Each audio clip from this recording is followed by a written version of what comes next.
কোন সময় নিজের অস্তিত্ব রক্ষা করার জন্য হাসিনার পায়ে হাত দিয়ে সালাম করেছে, আবার কোন সময় খালেদা জিয়ার সাথে যুক্ত হয়ে মন্ত্রী হয়েছে।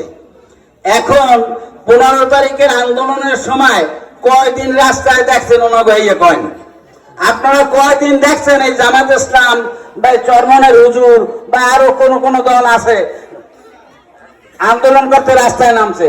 তারা প্রত্যেকটা নির্বাচনে, বিশেষ করে চরমনায় প্রত্যেকটা নির্বাচনে অংশগ্রহণ করে হাসিনা নির্বাচনগুলোকে বৈধতা দিয়েছে। আর এখন আসছে বলে আমরা জামাতের সাথে ঐক্য করে নির্বাচন করব। আরে ভাই, নির্বাচন শব্দটা শুনেছেন, মাঠে আসছে তো নির্বাচন করিয়ে দেখেন নাই? আমরা নির্বাচন করতে করতে এখন নির্বাচন, আমাদের বয়সেরও শেষ, নির্বাচনেরও শেষ সময়। জামালের এই শেষ নির্বাচন, আমরা একটা নির্বাচনের মতো নির্বাচন করে মরে যেতে চাই। আপনার একমত কিনা বলেন? আমাদের সর্বশক্তি নিয়োগ দিয়ে আমরা ঐক্যবদ্ধ হবে জামালের আগামী নির্বাচনে ধানের শীষের সপক্ষে করব। আর একটি সুসংবাদ, ইতিমধ্যে নাসিম কিছুটা আবার বলতেছে যে আমরা ধানের শীষ পাবো। আমরা ইতিমধ্যেই একটা খবর পেয়েছি যে একটা প্রাথমিক তালিকা অলরেডি বিভিন্ন মিডিয়ায় প্রকাশিত হয়েছে। তার মধ্যে আমারও নামটা একক নাম হিসাবে আছে এবং ভবিষ্যতেও থাকবে ইনশাল্লাহ। আপনাদের সকলকে ধন্যবাদ। আমি আপনাদেরকে সামনে প্রায় 4 মাসের সামনে একটা কঠিন লড়াই আসতেছে, সেই লড়াই সম্পর্কে আপনারা মনে হয় সবাই অবগত।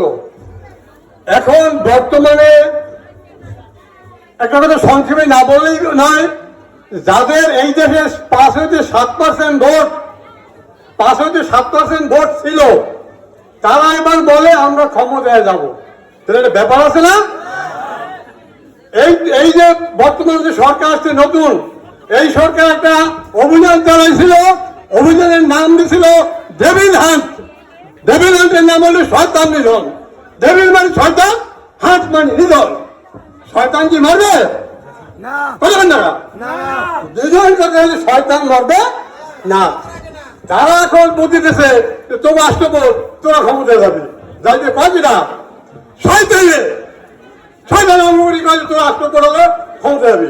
আমরা বন্ধ একটু 8 ভোটার ক্ষমতা থাকে। আমরা সেই শয়তানি আছে না, সেই শয়তানের শিকার হইতে হবে আমাকে।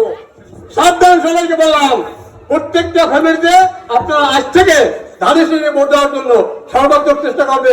বাংলাদেশ জাতীয়তাবাদ দল ক্ষমতায় যাইবে এবং এই দল ছাড়া বর্তমানে বাংলাদেশকে চালাবার মতো, রাষ্ট্র ক্ষমতা চালাবার মতো কেউ সাধ্য নাই।